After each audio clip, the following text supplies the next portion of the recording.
Halo teman-teman, selamat datang, selamat bergabung kembali. Di video kali ini, saya mau share salah satu cara yang bisa teman-teman pakai buat scalable project Laravel yang makin gede. Nah, kita udah pada tahu, Laravel itu kan dia arsitektur utamanya MVC. Itu udah bagus banget teman-teman, udah keren banget. Tapi masalahnya bakal mulai kerasa kalau semisalkan fitur kita makin kompleks. Biasanya kita bikin fitur itu kan logic bisnisnya kita simpan di controller ya. Makin lama, pasti barisnya bakal makin panjang teman-teman. Secara visual itu udah nggak enak teman-teman. Apalagi kalau kita mau ngelakuin trace bug gitu ya, atau kita mau ngelakuin testing gitu, itu pasti bakal ribet. Jadi nggak efektif gitu ya. Nah sekarang gimana caranya supaya kalau misalkan project Laravel kita makin gede, tapi tetap masih bisa dilakukan scalable. Oke, teman-teman bisa lihat, kurang lebih nanti flow-nya bakal kayak gini ya. Jadi kalau ada request yang masuk itu, kan dia langsung masuk ke controller ya. Nah biasanya kita langsung eksekusi tuh semua proses bisnisnya di controller. Sekarang kita nggak kayak gitu, tapi kita pecah-pecah lagi gitu ya. Jadi kurang lebih tugasnya controller itu cuma satu. Dia ngaturin lalu lintas data aja. Dia kirim request yang dikirim dari klien, dia kirim lagi ke service itu ya. Atau enggak sebaliknya, dari service dia kirim respons ke klien. Udah kayak gitu aja. Nah, kemungkinan kan HTTP metodenya ada dua teman-teman. Ada get dan juga post. Kalau semisalkan get, jadi datanya itu bakal langsung masuk ke bagian service. Nah, di service inilah kita lakukan atau kita tulis semua proses bisnis yang ada di dalam aplikasi kita, gitu ya. Nanti dari service ini pastikan dia butuh data ya.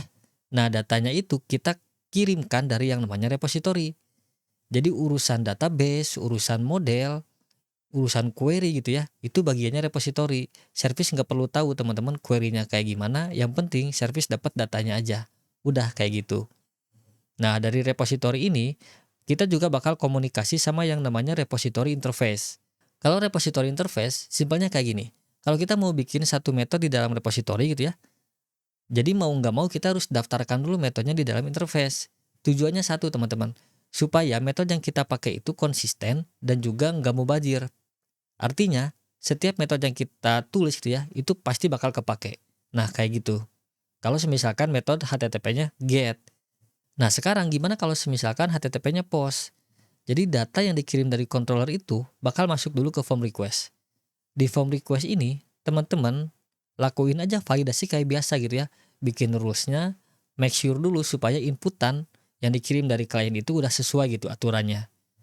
Kalau misalkan udah sesuai, baru dia masuk ke bagian yang namanya DTO atau Data Transfer Object. Nah, fungsinya sederhana teman-teman. Simpelnya kayak memformat ulang bentukan data yang udah valid yang dikirim dari form request. Tujuannya itu supaya setiap inputan yang bakal dikirim ke service itu bakal jadi konsisten. Mungkin teman-teman pernah ngalamin tipe di bagian nulis request gitu ya. Kalau misalkan request user underscore ID gitu ya. Tapi teman-teman tulis request user ID. Itu kan udah beda banget ya. Udah pasti inputannya nggak bernilai. Nah, dengan adanya DTO, hal kayak gitu bisa kita antisipasi teman-teman. Kayak gitu. Nanti dari DTO masuk ke service, ya sama prosesnya. Dari service pasti masuk ke repository dan juga repository interface. Kayak gitu teman-teman. Mungkin agak sedikit bingung, tapi saya rasa kalau teman-teman udah terbiasa kayak gini, bahkan teman-teman bakal jauh lebih asik pakai cara yang kayak gini. Oke, biar nggak bingung, kita langsung mulai aja. Oke, teman-teman sekarang siapkan satu project Laravel yang baru, terus teman-teman masuk ke bagian database seeder. Kita bikin dulu datanya ya. Kita pakai data dummy dari user aja. Misalkan kita bikin jumlah datanya 25, terus teman-teman eksekusi aja seedernya. Oke, kalau udah teman-teman bikin controller baru untuk si user ini.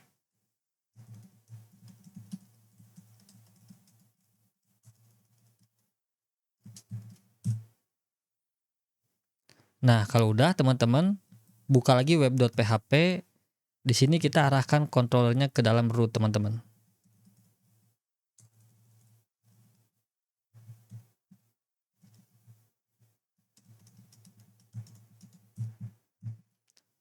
Oke, sip ya.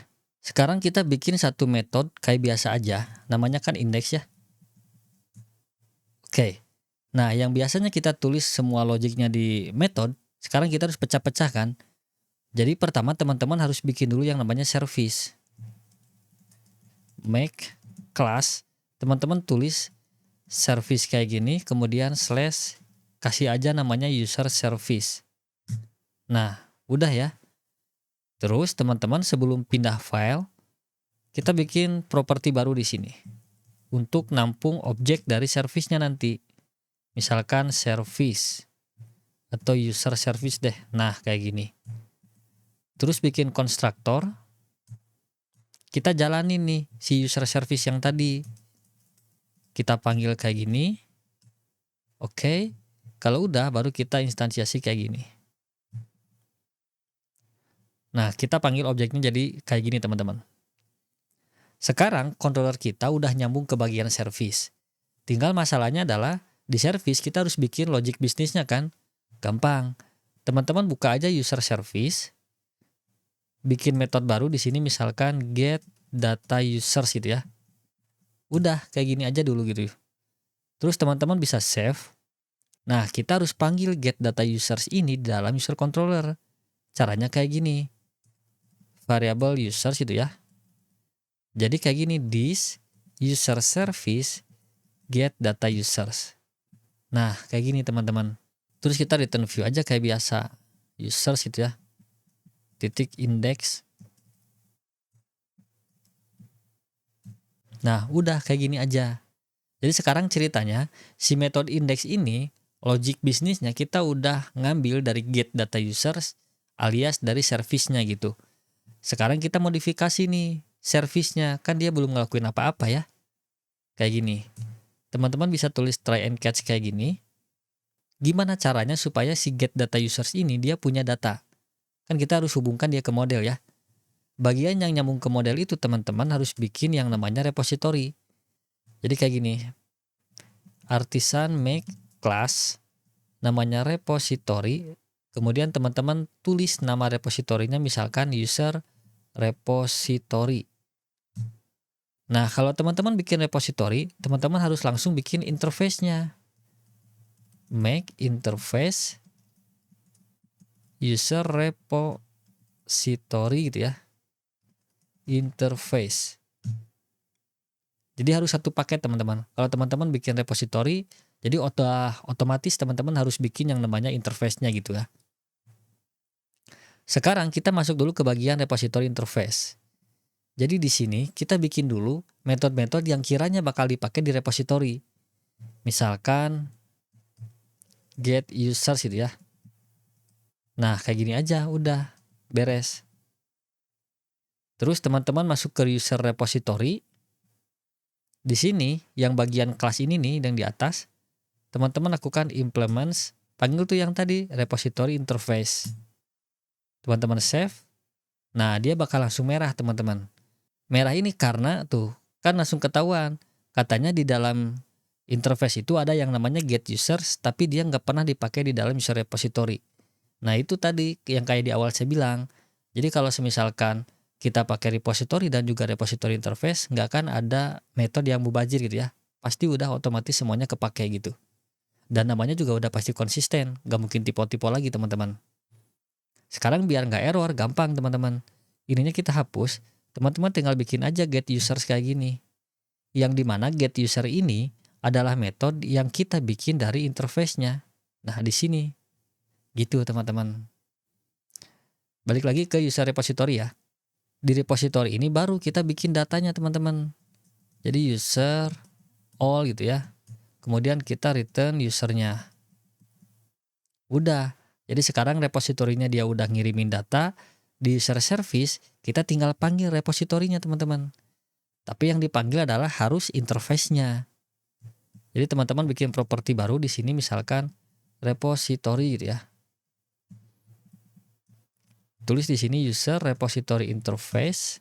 Lalu kita tulis repository. Kita bikin kayak gini. Nah, udah. Kalau udah kayak gini dia pasti udah nyambung.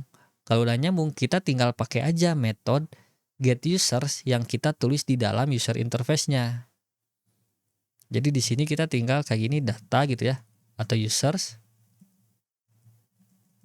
This repository get users. Tinggal kita return usernya teman-teman. Ininya kita hilangkan komentarnya. Udah kayak gini aja. Jadi kesimpulannya sekarang, metode index ini dia udah ngarah ke user service, diarahkan ke metode get data users. Get data user yang ada di service ini, kita juga udah coba ambil datanya dari repository. Nama metodenya adalah get users kan. Nah, metode get users ini isinya kayak gini. Query aja yang dia coba panggil semua data terus dia return gitu ya. Nah, otomatis pasti di dalam user controller, user ini dia udah punya data, teman-teman. Contoh kalau kita coba cek gitu ya. Users gitu ya. Nah, sebelum teman-teman akses, teman-teman buka dulu app service provider. Nah, di sini nih. Jadi, setiap kali teman-teman bikin yang namanya repository atau repository interface, kita harus binding dulu atau kita harus daftarkan dulu kelas tersebut di dalam app service provider. Caranya kayak gini. Teman-teman bisa tulis variabel bindings deh kayak gini. Pertama, teman-teman tulis repository interface-nya dulu. User repository interface itu ya. Kemudian kelas kayak gini. Kemudian teman-teman bisa tulis repositorinya. Nah, udah kayak gini aja. Terus teman-teman lakukan for each. For each. Nah, yang kita looping itu kan yang bindingnya ya. Bindings. Kita bisa tulis di sini interface-nya. Kemudian di sini kita bisa tulis dia v juga nggak apa-apa deh, value gitu. Nah, tinggal di sini this app, metodenya itu bind, teman-teman. Parameter pertama itu adalah interface, yang kedua adalah value. Udah, teman-teman tinggal save. Terus teman-teman coba jalanin root yang ini nih. Kita coba ya. Nah, sekarang udah kelihatan tuh. Datanya udah tampil, teman-teman. Yang dimana data ini sekarang kita dapatkan dari controller yang kita koneksikan ke service, dari service kita koneksikan ke repository, dari repository kita balikin lagi gitu ya, sehingga datanya bisa tampil kayak gini. Kayak gitu teman-teman. Kalau misalkan metodenya adalah get. Sekarang kita bakal coba gimana kalau misalkan HTTP metodenya dia post. Jadi teman-teman di sini bikin metode baru, namanya adalah create gitu ya. Kita return view ya kayak gini aja teman-teman. Namanya itu users.create. Oke, tinggal bikin aja views-nya.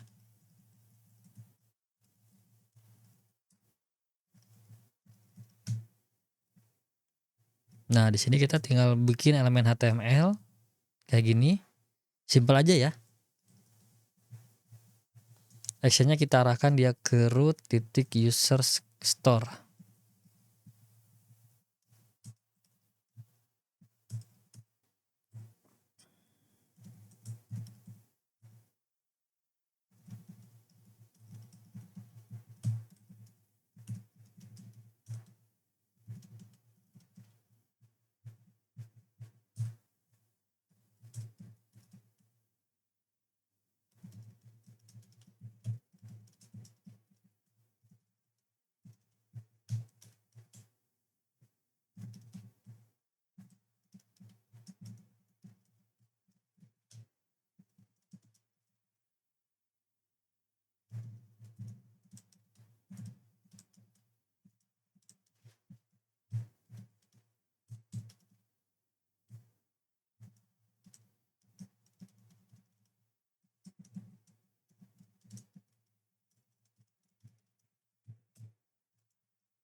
Udah, teman-teman coba akses aja. Berarti user script ya. Nah, kurang lebih bakal kayak gini. Sekarang kita bakal bikin metode store di dalam controllernya teman-teman, untuk nampung inputan dari sini. Jadi teman-teman di user controller bikin metode baru namanya store. Nah, di bagian parameter ini teman-teman harus bikin yang namanya kelas form request. Make request, misalkan user store request ya. Teman-teman buka aja. Jangan lupa ininya kita ganti jadi true.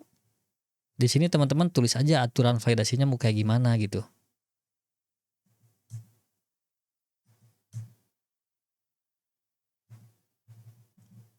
Dah.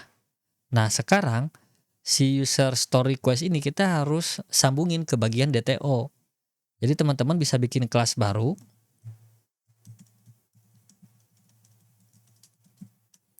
Simpan di dalam folder DTO kayak gini. Namanya adalah create user DTO gitu ya. Teman-teman masuk ke create user DTO-nya. Bikin properti yang dimana properti ini bakal kita pakai untuk inputnya teman-teman. Kan ada name, ada email, dan ada juga password kan. Satu lagi ada password confirmation, sorry. Nah, kayak gini. Ini kita bikin dia bentukannya array kayak gini. Tinggal di sini kita kayak gini aja. Nah, udah beres teman-teman. Ininya teman-teman bisa close aja. Kemudian di bagian request ini, kita bikin metode baru namanya adalah toDTO gitu ya. Parameternya kita hapus, kemudian kita binding dia ke dalam create user DTO yang tadi. Nah, kayak gini.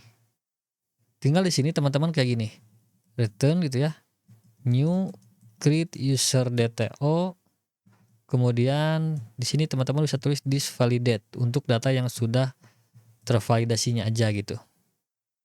Udah kayak gini teman-teman.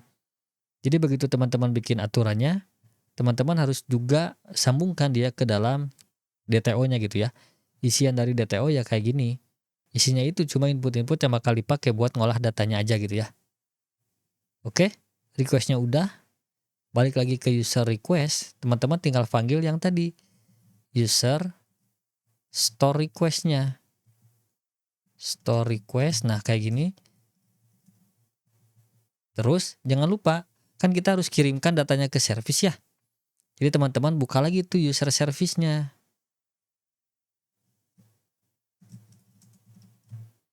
Di sini kita bikin metode baru namanya misalkan create user gitu ya. Nah, parameternya yang tadi create user DTO kita kayak gini.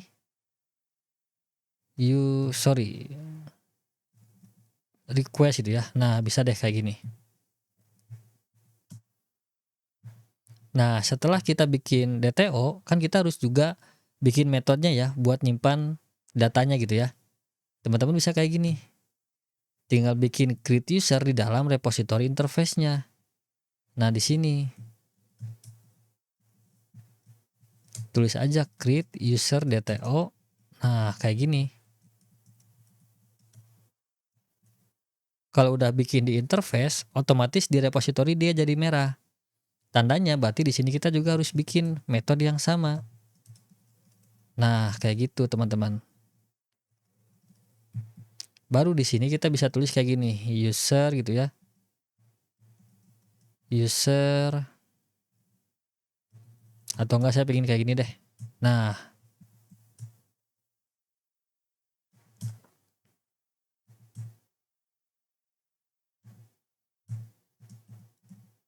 udah beres teman-teman. Tinggal return usernya. Ini kan di repository ya. Kita balik lagi ke service-nya. Service. Nah, di sini kita jangan lupa return lagi usernya teman-teman. Ininya kita hapus komentarnya, oke. Oke, coba kita buka dulu ke DTO ya. Saya lupa harusnya nggak ada password confirmation. Nah, harusnya dia kayak gini. Oke, kalau udah kita masuk ke user controller. Lalu kita tulis users di sini gitu ya. Udah. toDTO. Nah, kayak gini. Kemudian return redirect root users titik index. Udah beres teman-teman. Sekarang kita tinggal coba ya bikin data baru gitu. Atau enggak kita gini aja deh. Ini bukan user sih, harusnya dia user. Jadi kalau misalkan requestnya udah oke, dia bakal nampilin data usernya gitu ya. Kita coba.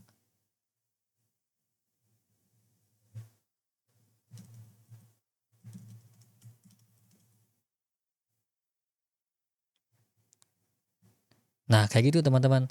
Jadi data baru namanya admin, ID-nya ke 26. Oke teman-teman, jadi itu caranya yang biasa saya pakai buat scalable project Laravel kalau misalkan makin gede gitu ya. Memang caranya agak tricky, tapi pengalaman saya pakai cara kayak gini tuh bakal jadi jauh lebih enak. Karena kita lakuin tracing bugnya gitu ya, atau kita mau lakukan performance test, itu bakal jadi jauh lebih gampang teman-teman. Nggak ngejelemet lagi gitu ya, jadi jauh lebih enak aja gitu. Nah, mudah-mudahan video ini bermanfaat buat teman-teman. Stay tune terus, kita ketemu lagi di video selanjutnya.